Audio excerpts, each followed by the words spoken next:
तो बच्चों आज हम जो है हृदय की संरचना पढ़ने वाले हैं। पिछली क्लास में हमने पाचन तंत्र के बारे में पढ़ा है ना। ये हमारा जो है कक्षा 10वीं में जो जैविक प्रक्रियाएं हैं फर्स्ट उसके अंतर्गत ये दूसरा वीडियो है, ये दूसरा टॉपिक है। पहले में पाचन तंत्र और आज पढ़ेंगे हृदय की संरचना। तो चलिए आइए देखते हैं हृदय की संरचना के बारे में, है ना।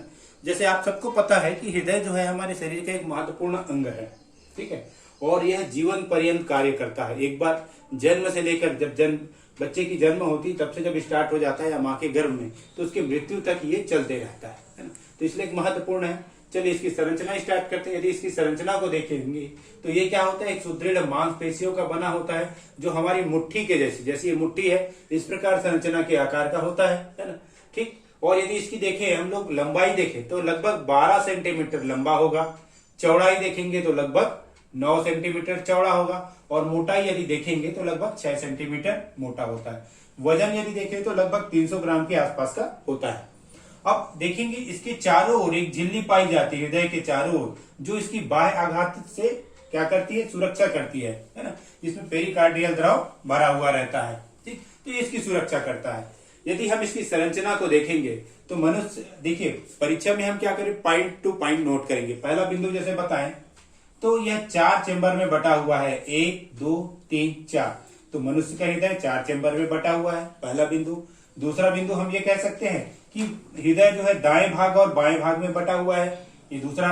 दोनों के बीच में मध्य पट्ट पाया जाता है। अब हम ये कह सकते हैं अगला बिंदु कि ऊपर का भाग दोनों आलिंद कहलाता है और नीचे का भाग क्या कहलाता है, निलय कहलाता है। यदि आप लोग इस चित्र में देख रहे हैं तो हमने इस भाग को नीले रंग से दर्शाने का प्रयास किया है, इस भाग को पिंक कलर या लाल कलर से दर्शाने का प्रयास किया है। यहाँ पर क्या हो रहा है कि चूंकि अशुद्ध रक्त बहता है ना, और यहाँ पर क्या हो रहा है, शुद्ध रक्त बह रहा है, इसलिए इसको दोनों को अलग अलग बताने का प्रयास कर रहे हैं। तो इसको इस प्रकार अपन समझ सकते हैं। अब यदि हम बाएं भाग में देखें तो ऊपर दाएं भाग में ऊपर दाया भाग दाया आलिंद कहलाता है, नीचे का भाग दाया निलय। इसी प्रकार ऊपर का भाग बाया आलिंद कहलाता है और नीचे का भाग बाया निलय कहलाता है।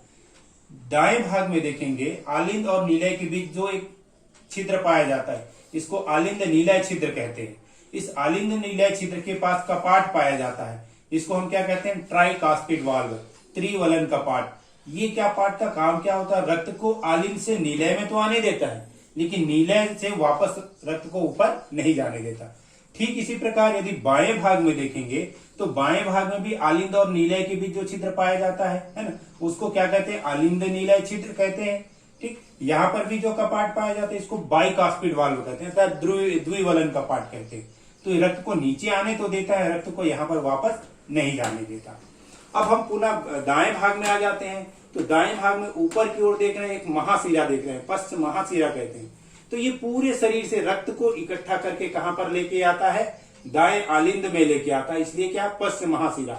और इसमें 2 पल्मोनरी धमनी भी जुड़ा हुआ है। देखेंगे जो रक्त है ना, दाएं नीलय से शुद्ध होने के लिए दोनों फेफड़े में जाता है। ये देखिए आप, दोनों फेफड़े में जा रहा है तो इसको क्या कह रहे हैं हम लोग, पल्मोनरी धमनी कह रहे हैं, ठीक। इसी प्रकार यदि हम बाएं भाग में आएंगे तो बाएं भाग में दैहिक महाधमनी जुड़ा हुआ है ना, और दूसरा क्या जुड़ा है, फुसफुसी शिरा। तो जब फेफड़े से रक्त शुद्ध होकर के आता है तो फुसफुसी शिरा से पहले कहा है बाएं आलिंद में आएगा और बाएं आलिंद से कहां पर आ जाएगा, वो बाएं निलय में आएगा और बाएं निलय से क्या होता है, दैहिक महाधमनी के द्वारा वितरित किया जाता है। तो ये हृदय की पूरी संरचना को इस प्रकार हम पढ़ सकते हैं।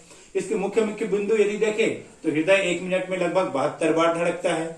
इस धड़कन को हम लोग स्टेथोस्कोप से नापते हैं, है ना। और कहे तो पूरे दिन भर में लगभग 7000 लीटर रक्त पंप करता है। तो आप सोच सकते हैं कि ये मशीन कितना ज्यादा कार्य करता है ना।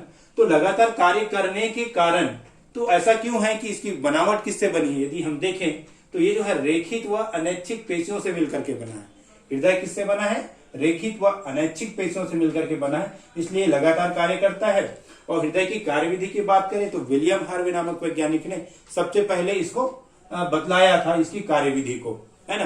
तो देखते हैं कि ये पूरा का पूरा संरचना इस प्रकार हम पढ़ सकते हैं, है ना। इसकी जो क्रियाविधि है उसको हम लोग अगले वीडियो में देखेंगे। आज केवल क्या देख रहे हैं, उसकी संरचना के बारे में देख रहे हैं। धन्यवाद।